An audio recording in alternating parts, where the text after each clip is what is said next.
Hello, golfers. Welcome back to JD Golf TV, your home for playing better, faster. Today's lesson is going to be a little bit painful. This is kind of the real elephant in the room, how to make a swing change. So let's get after it.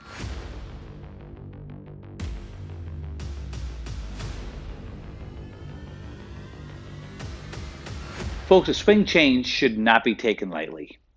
One, swing changes, changing the way that you move you, maybe the club. Club is a lot easier, but it's really difficult. And you can't learn it at full speed. And this is the coach's pet peeve. If you're making a movement flaw that is causing you great pain on the golf course, you got to do something different. That's all there is to it. What happens is people try to alter it with too much speed. They make the exact same swing flaw with a new thought. Then they throw it out. That doesn't work. I tried, that doesn't work. And then let's go over my golf swing. All right. I feel like I have a power outage. Okay. I feel like I have a power outage. And when I do videotape my golf swing, and folks, I kind of know what I'm looking for. Okay. And I associate anything that I'm looking for is how is that movement that you are making on that TV there, how is that affecting club head speed? The swing circle, the low point of the swing circle, the direction the swing circle is pointed, right? The club face angle. And I can relate that back to that. It's a really, really, really super humongous big deal because whatever we're trying to learn better improve either the club head speed. Well, injury prevention, that's legit. I do that a lot with the kids that I teach. Club delivery. What else is there in golf? Not much. So I've got a club, I would say a power outage. When I look at my swing, I don't feel like I unwind very well. I don't wind up great in the first place, and I don't unwind very well. Okay, so this lesson I'm about to give myself is about creating a better wind up on the way back and a better sequence of unwinding the way down. Now, perhaps, because that's only one thing on the backswing and one thing on the downswing, perhaps I can get that done. But I would be, as coach and as player, I would be positively thrilled if I simply do one or the other better today. Now, since the backswing stuff happens first and the backswing stuff is going a little slower than the downswing or a lot slower than the downswing, maybe we should work there first. Okay, so Dunigan, you don't wind up enough, and because you don't wind up enough, you don't have enough time on the downswing to create enough club head speed. Maybe we'll go, okay, let's get us a big old wind up. Okay, now I'm going to need feedback. Okay, and I'm going to need my brains. Here's the first place that we kill ourselves in learning. I'm going to evaluate simply, did I wind up better on the backswing?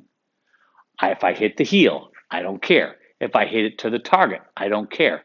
If I hit it a foot fat, I don't care.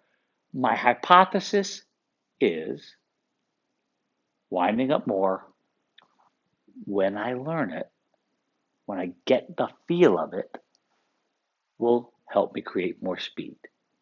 I'm only going to evaluate the wind up. So here we go. We're going to wind up. Okay. Now I do have a camera overhead. I might have to switch to that one in a second here. Let's take a look at this. Okay, going to wind up. The wind up means basically I'm going to get my shirt buttons pointed back more toward that corner. Preferably for me, I know if I do that and I move off the golf ball, I'm going to hit this thing very fat. So I'm going to kind of point my shirt buttons up toward that corner of the building. All right, Dunigan, let's see what you got.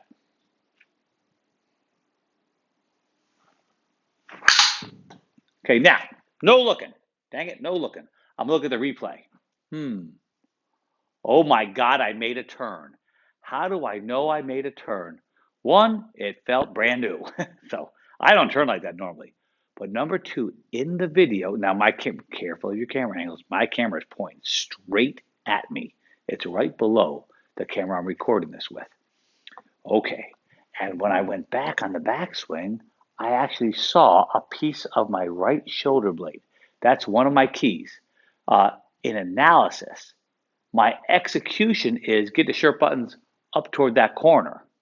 My analysis is, did I have evidence of a bigger windup? Does that make sense? Now, if I was to show you, not bueno, okay? Now, that was 75.5 miles an hour, okay? I'm not worried about that yet because I really wasn't hitting it. I'm going to try to hit you know what? I actually have a normal swing for you. And if I was looking at that, we'd go like this here and go, okay, all right, Dunigan, here is on the left-hand side a normal windup. And here on the right-hand side is a bigger windup. I'd like to actually make some sort of sense out of these. Like, am I doing what I think I did? Because guess what, folks? Most of the time, you're just doing the same old damn stuff. So let's see. Back here on the left-hand side. All right. I wound up over here. Okay. On the right-hand side, you know what?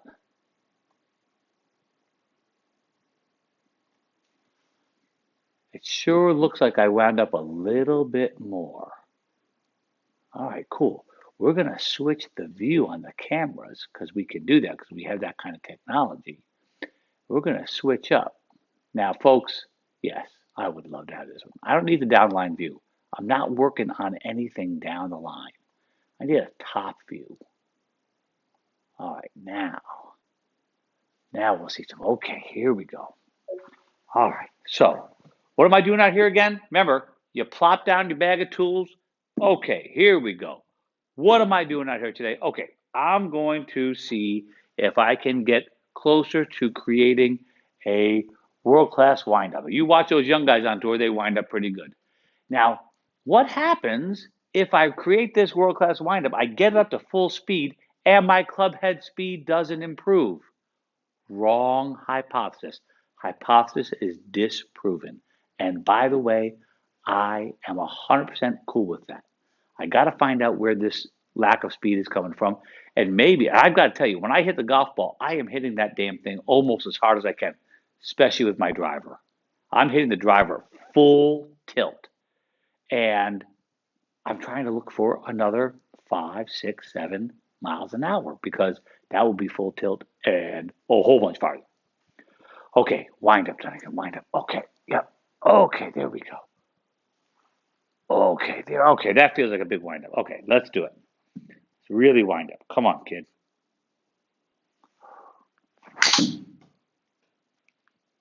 Now, I took my time on the wind up on the back, so I'm going to look at this and go, ooh, that was really good again. Oh, my goodness.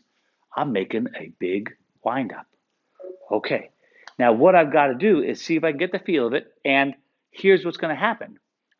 I have a pattern of movement. We could call it a habit. In the motor learning literature, it's a brain stable preferred pattern. I like to turn halfway. Not halfway, but not quite past. I want to see if I can get to 90 degrees of turn. Usually, I'm somewhere in the low 80s of turn. Yes, that's a 3D motion analysis system. There's another one there. I got 5 of them. So that's something we could do. If necessary, I might even show you how I use something like the K-Vest, which is a real good on-the-fly training aid. All right, can we wind up that way again? All right. By the way, I did notice that with very little effort, that club went 80 miles an hour. That's cool because with this 7-iron of mine, my normal maximum speed is 84. Okay, that was 80 without much effort. Okay, here we go. What if I miss it the golf ball? I don't care. Wind up. See if it helps. And I will, when I get this feeling, then I'm going to start doing it with some serious speed and see where we're at. It's the only way to do it. You just can't learn it at full speed. It doesn't work that way. Nobody pulls it off. We just make the same damn mistakes. We're not having that. All right, Dunigan. Supreme windup. Here we go.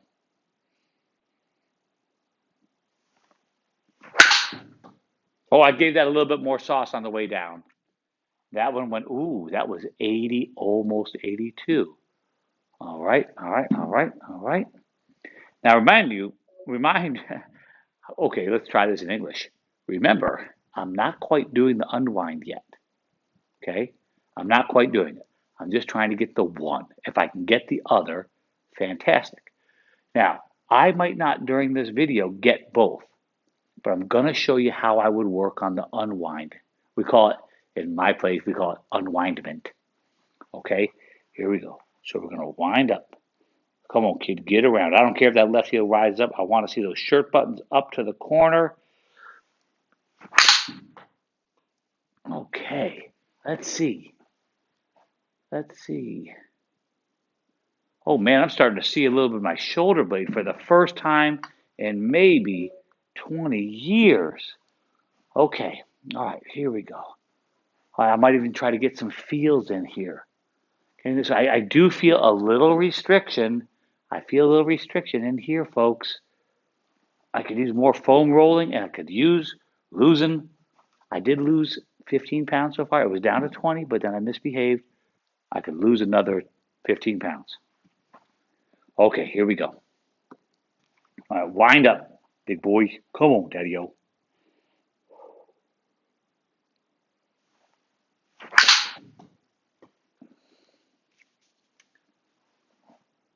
All right, that was 82.7 miles an hour. Okay, something's going on there.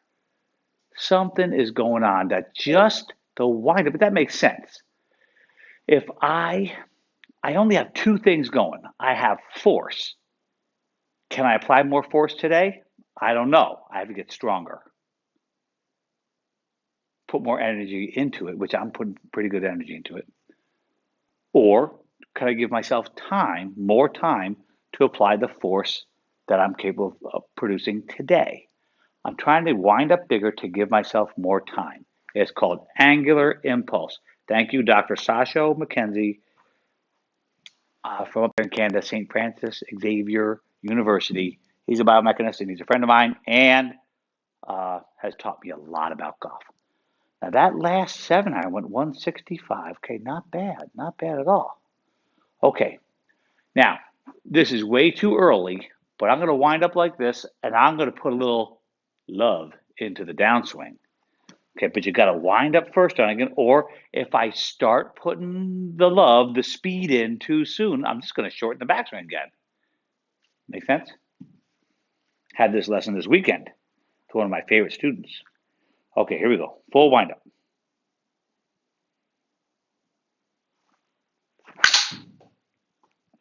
Okay, I got more speed. I got more speed than that. 80, that's 82.8. Okay, not bad, not bad. But I got more speed. I didn't really hit that one hard enough on the downswing yet. But I'm feeling a good wind up. Okay, and I keep looking at my video, and at some point I'm going to stop looking at the video and do a whole bunch in a row, then look at the fifth one on video. So I missed that one, thank goodness.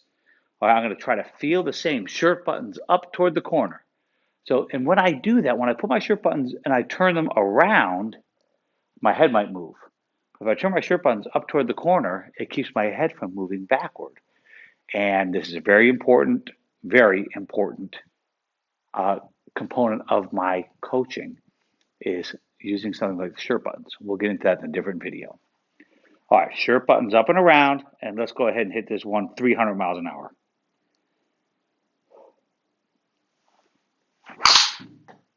Okay, that one I hit kind of hard. That was 83.5. Okay, now we're talking. Oh, and I wasn't supposed to look, but I saw it and I felt it. Oh, I wound up pretty good. All right, really cool, really cool. Whew. Okay, I'm going to try to hit this 7-iron 170.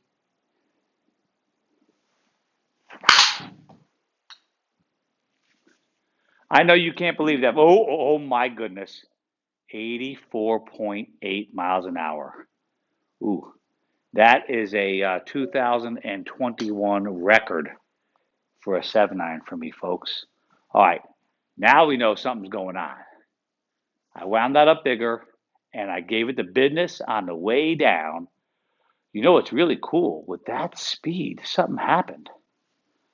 The height of that golf ball was fantastic, 106 feet up. Good God, that would be wonderful. 170 carry. All right, 168, excuse me. All right, let's wind up again, Big Daddy. Come on.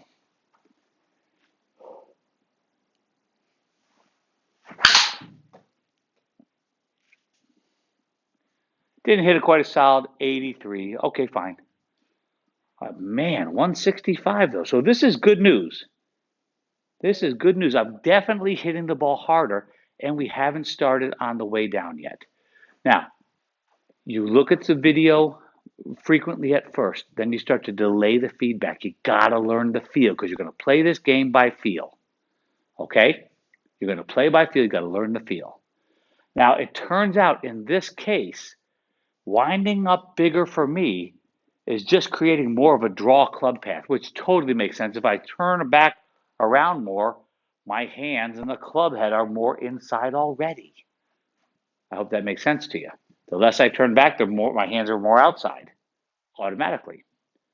So that makes sense. And I've been playing golf for a really, really long time. So I'm able to square up the club face close enough. There's 33 feet to the right, which is inside the PGA Tour range of the 7-iron. So I can't complain about that, but I'm not even worried about where it went yet. I'll figure out the face angle relative to that path pretty damn fast, and I do that just by a little bit of twist of the club face. All right, timeout.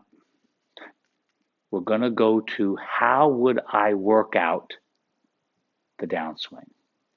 Okay, on my downswing, I'm not sure where to go yet. I'm being 100% honest with you. There are two things that I don't like about my downswing.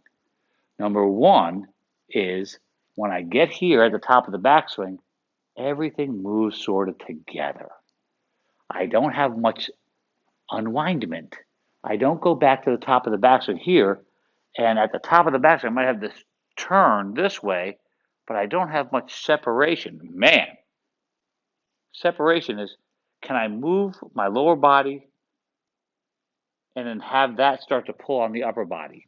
That's separation. We're going to call that part of the sequence of unwindment.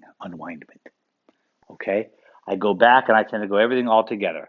So that's sort of like a baseball pitcher kind of going like stepping and turning all at the same time. He's not going to get the extra stretch in between the segments, right? If I can go back here and I can unwind, boy, I don't have much, but I have some. See the delay? All right, so now I've got a little feel of the delay. But I got to tell you, downswing corrections, wicked hard. Much harder than backswing corrections. So I'm going to really shorten this. I'm going to simplify the task. I'm going to shorten the backswing.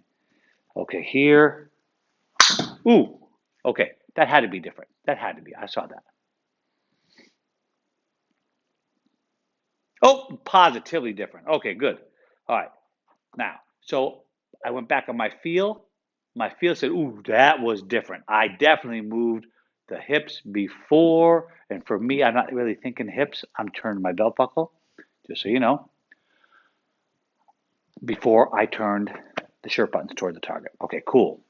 And then we have to go back and see, is this a legit place for me to see a speed gain? Although, folks, I don't think we're going to be able to evaluate that tonight because this is hard. Okay. Did you hear what I said? A downswing swing correction when you're trying to do a movement correction. Club delivery correction, don't worry about it. Maybe a little slow, build it right back up. Downswing fundamental movement correction, that's hard.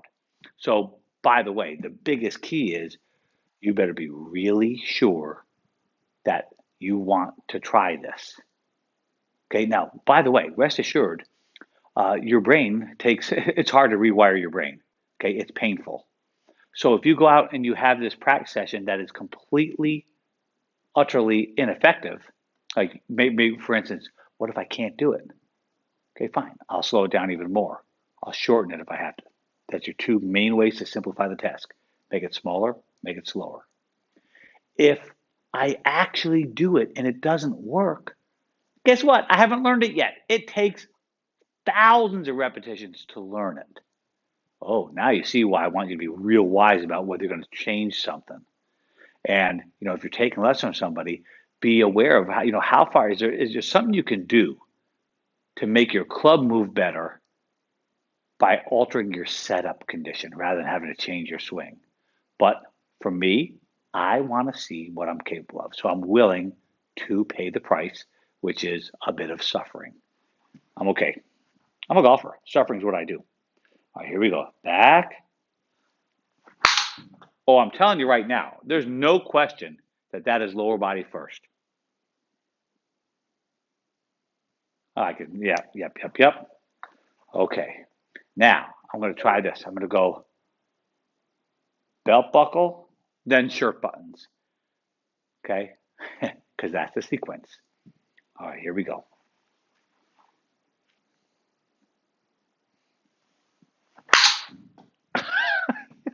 I was looking all the way down the fairway. That is so funny. Look at that guy go. That is so funny. You're trying to turn your shirt buttons, not your pretty little face down again. Come on, boy. Calm yourself down. All right. Interesting. Boy, I chipped that 70 miles an hour. That's really cool. Okay, here we go. Here, back. Okay.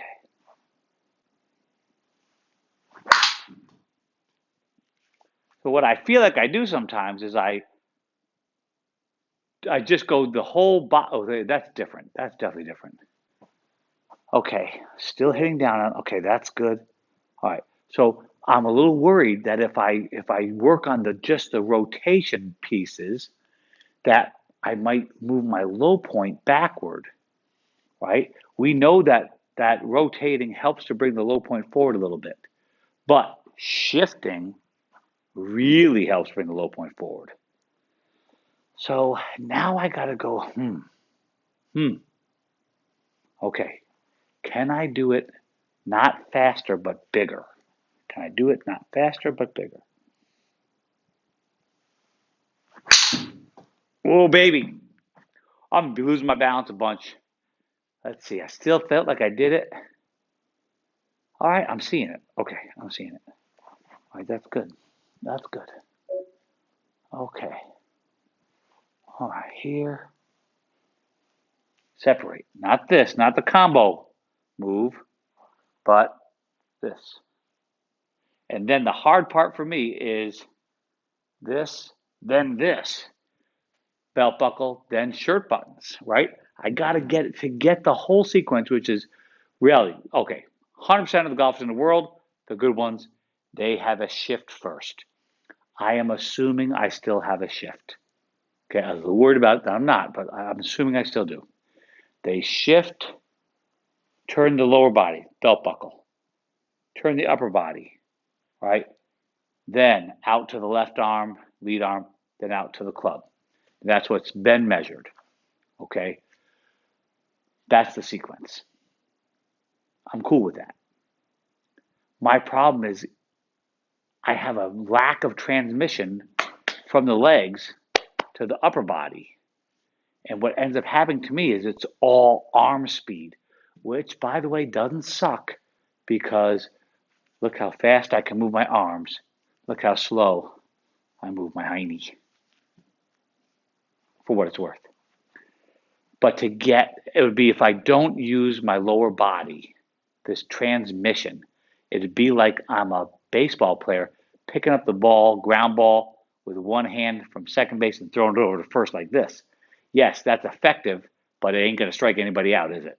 It's effective getting from second baseman to first, but it's not going to strike anybody out if you're a pitcher. You got to have the whole unwindment. Okay, here we go.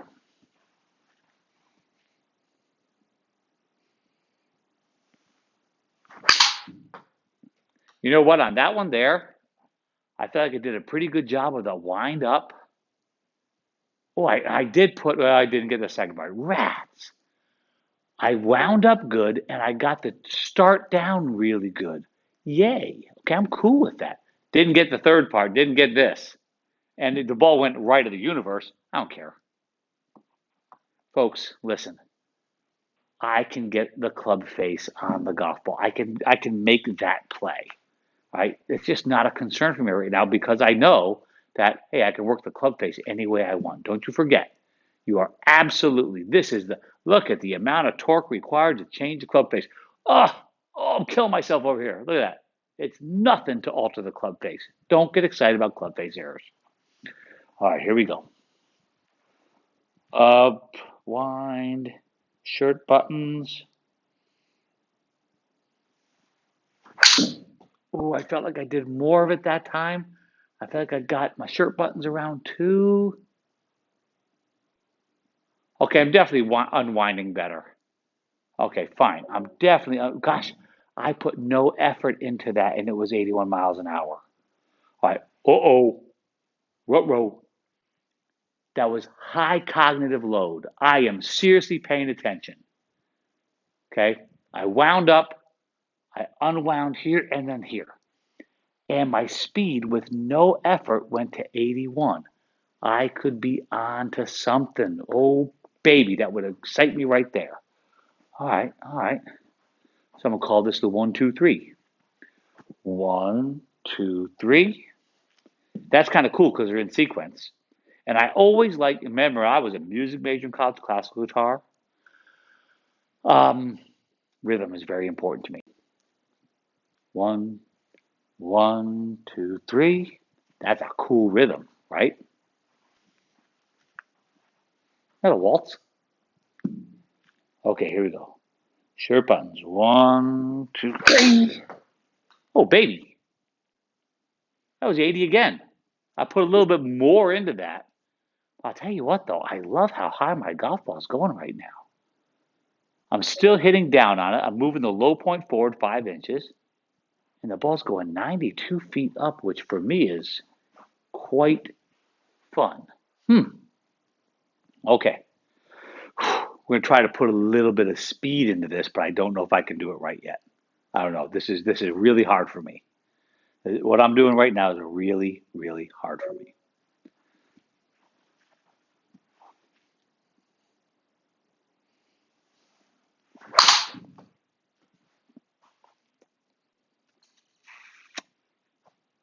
Almost 84. Wow. Almost 84 miles an hour, 100 feet up in the air. Sweet mama. I almost fell over. Now, do I want to start talking about my balance? Because I lost my balance? No. Do I want to start going, okay, that ball curved too? No. Just talking practice. Not the game, not the game. I'm trying to learn something. And I'm very good about trying to learn what I'm trying to learn and ignoring everything else. Unless I happen to look there and go, holy crap, that went 83.7, which is damn near full speed. Okay. Okay. Yep. Something's going on because I'm feeling this. Here we go. Buttons. 2, 3. Buttons, belt buckle, buttons.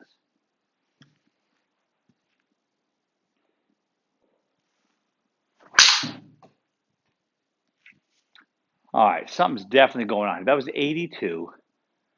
Something really cool is going on.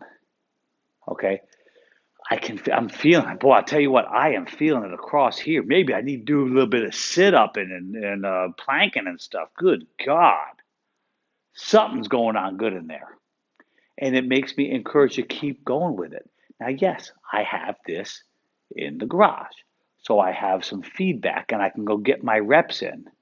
Right? Now, if I was going to go play golf tomorrow, maybe I just stick to trying to use the tool to hit the ball to the target.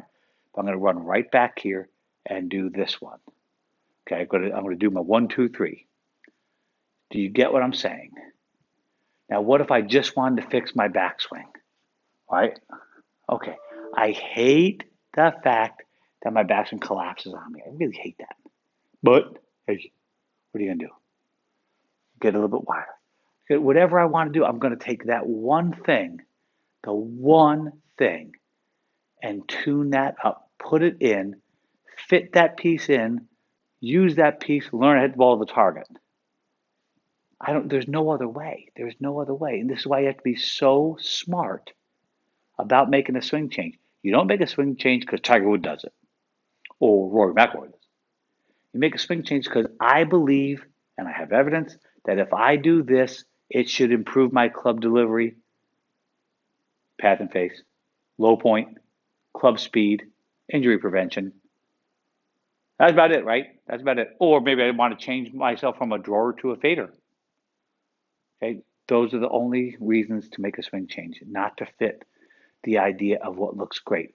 And while we're on the subject, I've got to tell you again, I know I mentioned this before. I know the world is talking about this wrist getting nice and flexy at the top like Kyle Morikawa. Okay, folks, I'm telling you right now, that may be restricted to young people's only because they can turn fast enough. That's a severe closer to the club face, right? And if you don't turn fast, that's going to result in a ball going left of the world. Again, you'd have to understand why. Well, why do I want to get my wrist like this? Because I want to, right? You better have a reason for it. Not because I want to look like Kyle Morikawa, because Kyle Morikawa is like this at impact, folks, and his club exits way over to the left, which is kind of cool for hitting a fade. What? Fades with a closed club face? Yes. The club face has to be closed, so your fade takes off left before it curves back. All right, that's what they're doing. Dustin Johnson, the most club face closed ever at the top of the backswing. He is wide open at impact, so his path is going wicked lefter, then his face is closed. That's how you hit a fade. Right? But the wrist condition isn't for everybody. Right? My wrist is not nearly, it's actually kind of flat.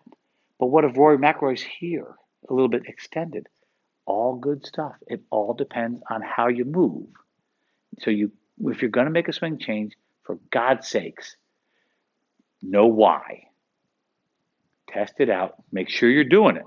For one, I've got the feedback. So I know whether I'm doing it or not. That's huge, right? That's huge. I got to know whether I'm actually doing what I want to be doing or not.